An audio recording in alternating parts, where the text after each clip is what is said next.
नमस्कार दोस्तों। इस वीडियो में हम सीखेंगे बाइनोमियल थ्योरम। तो आइए शुरू करते हैं। सबसे पहले मैंने आपके पास यहाँ पे एक क्वेश्चन लिखा है a प्लस बी का होल स्क्वायर। आप सभी को आता होगा, लिख देते हैं यहाँ पर। इसका होता है ए स्क्वायर प्लस 2ab और प्लस बी स्क्वायर। लगभग सबको आता होगा। लेकिन अगर आपसे पूछा जाए कि बताओ आप, अगर आपसे पूछ दिया जाए बताओ a प्लस बी का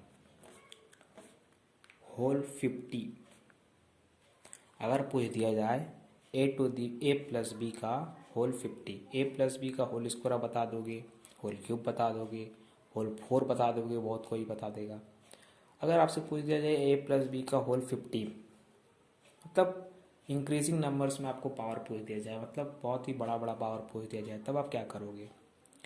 तो इसीलिए बाइनोमियल थ्योरम को बनाया गया था, ताकि हम a plus B to the power कुछ भी लिखा जाए, कितना भी पावर लिख दिया जाए, हम उसका वैल्यू फाइंड आउट कर सकते हैं। ठीक है। इसमें सबसे पहले आप एक टर्म समझ लो कि जितना पावर आपको पूछा जाए, मान लो यहाँ पर टू द पावर 50 पूछा है, तो यहाँ पर 51 टर्म्स बनेंगे, ये आप पता कर सकते हो। जैसे यहाँ पर a प्लस बी का होल टू द पावर 2 था, 2 था तो कितना टर्म बना? एक टर्म, दो टर्म, तीन टर्म बने, मतलब एक ज़्यादा बनता। जितना पावर आपसे पूछा जाए, आपसे 50 पावर पूछा गया, इससे एक पावर ज़्यादा बनेगा। ठीक है।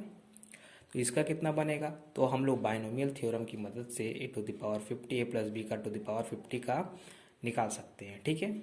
आइए सीखते हैं बाइनोमियल थ्योरम को कैसे निकालते हैं। तो अगर आपसे हम पूछें कि बताओ आप, क्या बताओ कि ए प्लस बी 50, कोई बोलेगा 100 का, कोई बोलेगा कुछ और का, तो हम ले लेते हैं एन। एन मतलब कोई भी नेचुरल नंबर। ठीक है, कोई भी natural number a plus B to the power N, ये एन यहाँ पर कोई नेचुरल नंबर है। तो इसका फॉर्मूला क्या होगा, जरा ध्यान से देखो। इसका फॉर्मूला होता है, उस फॉर्मूला को आपको ध्यान रखना होगा। फॉर्मूला होता है NCR, ए बी। ठीक है, NCRAB। अब ये जो C के नीचे का टर्म होगा, जो ये R है, ये B के पावर बन जाएगा, और A में इस N में से इस R को घटा के लिखते हैं, इसका पावर होता है N माइनस R। ठीक है, A का। उसी तरह से प्लस, फिर हम लोग लिखेंगे NCR, फिर A, फिर B। ठीक है, फिर A और फिर B। तो इस तरह से हम लोग आगे बढ़ते जाएंगे। ठीक है। अब मान लो यहाँ से हम लोग शुरू किए, 0 से शुरू किए थे। मान लो R का वैल्यू यहाँ पर हम लोग 0 लिए थे, 0 से शुरू होता है, तो यहाँ B के पावर कितना जाएगा? 0।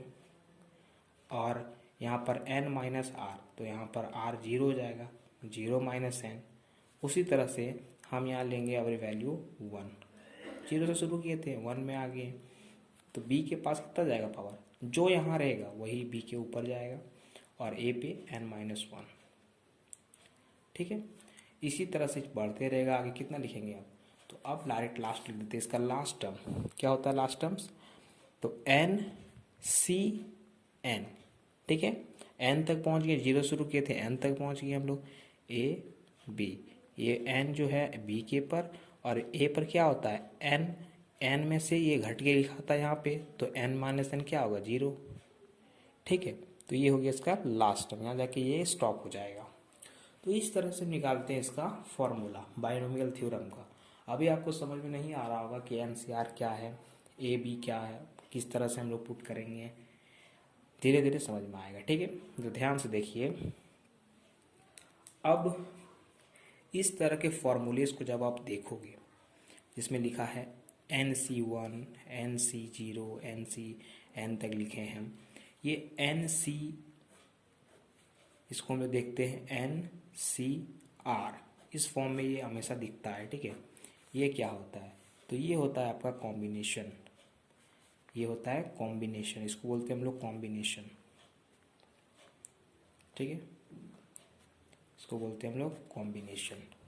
ठीक है, अब हम लोग को सीखना है कि बायनोमियल थ्योरम में हम लोग इसको अप्लाई कैसे करेंगे। ठीक है, तो आइए सीखते हैं। सबसे पहले से हम लोग एक एग्जाम्पल के थ्रू हम लोग अब बायनोमियल थ्योरम को सीखेंगे।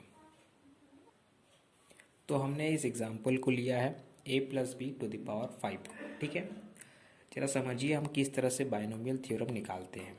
सबसे पहले देखो यहाँ पे, अब हम लोग क्या करेंगे, ये जो फॉर्मूला लिखे हैं ऊपर में, इसी में इसको पुट करेंगे।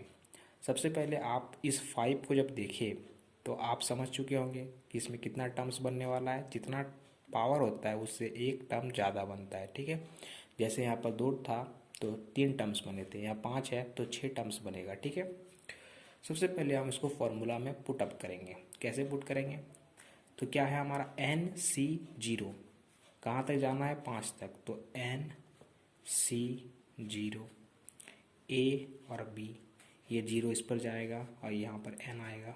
ठीक है, N में क्या है, N का वैल्यू क्या है, यहाँ पे N का वैल्यू 5 है, तो यहाँ 5 पुट कर सकते हैं। पुट कर दो 5 यहाँ पे। ठीक है, 5 पुट कर दिए।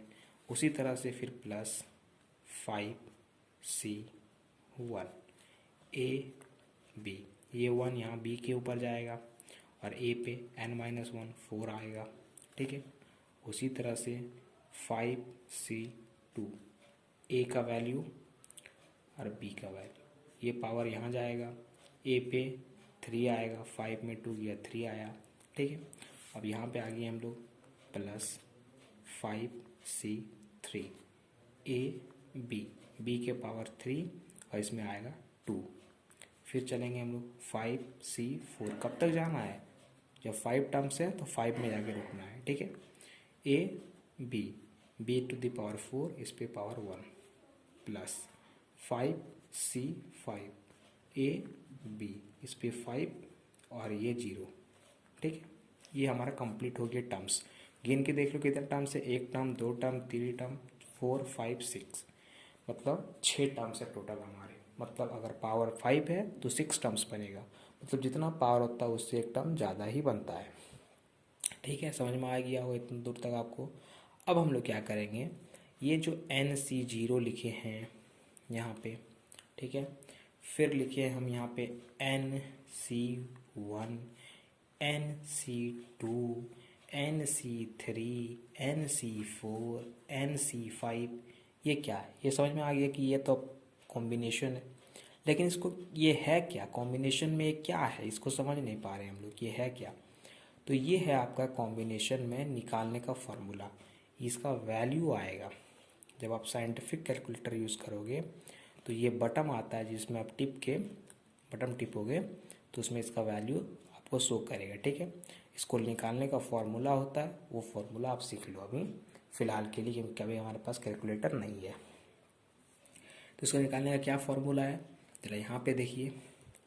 इसका फॉर्मूला होता है कॉम्बिनेशन का NCR इक्वल टू N का फैक्टोरियल अपॉन R का फैक्टोरियल और N-R का फैक्टोरियल, N-R का फैक्टोरियल। ठीक है, ये फॉर्मूला होता है ये निकालने का। जैसे आपको किसका वैल्यू चाहिए, आपको वैल्यू चाहिए, यहाँ पे 5 होगा, N लिख दिए थे हम पहले 5। ठीक है, आपको किसका वैल्यू चाहिए, 5 से 0 का, मतलब N 5 है, C 0, मतलब 5 का फैक्टोरियल और 0 का फैक्टोरियल गुना N-0, मतलब 5 - 0, 5 - 0 का फैक्टोरियल। ठीक है, इसको सॉल्व करो कितना आएगा, फैक्टोरियल मतलब इसको उल्टा पाड़ा लिखना है, बस उल्टा लिखते जाना, 5 2 5 4 3 2 1 इस तरह से। ठीक है, फैक्टोरियल मतलब उल्टा लिख देना है। एक चीज़ याद रखना आप कि किसी भी चीज़ का अगर फैक्टोरियल देखोगे, 0 का अगर फैक्टोरियल होता है 1, ये चीज़ को भी आप याद रखो। ठीक है, 0 का फैक्टोरियल 1 होता है, तो इसका वैल्यू 1, 5 में 0 गया तो 5 का फैक्टोरियल। ठीक है, मतलब 5 गुना 4 गुना 3 गुना 2 गुना 1, मतलब ये तो सेम आ गया, दोनों कट गया, इसका मतलब इसका वैल्यू 1 आया। ठीक है, इसका वैल्यू 1 आया। उसी तरह से आप निकाल सकते हो सबका, ठीक है।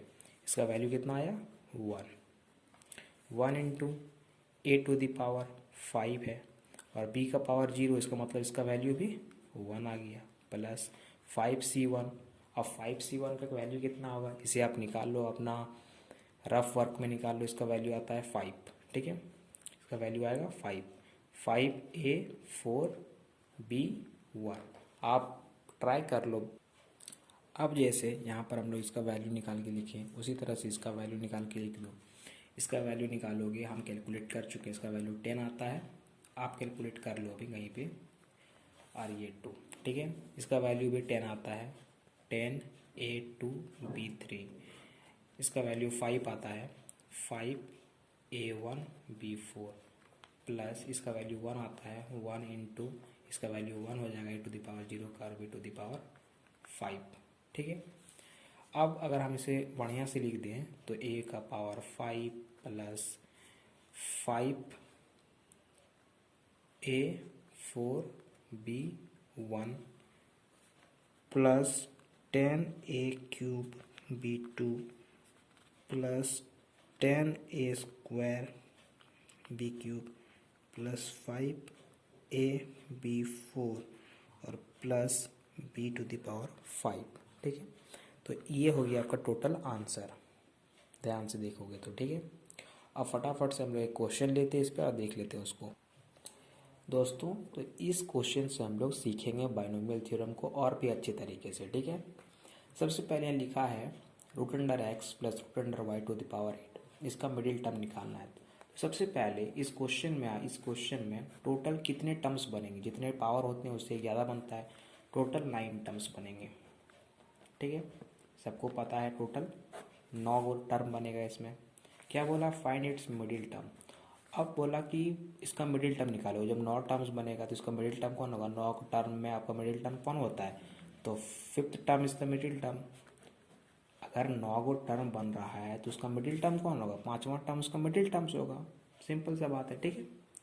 तो इसको बोला मिडिल टर्म निकालो, तो यहाँ पे आप फॉर्मूला यूज़ करो इसका, NCRABRN-1, ये फॉर्मूला यूज़ करो और निकाल लो, आपको जो निकालना कह रहा है, ठीक है।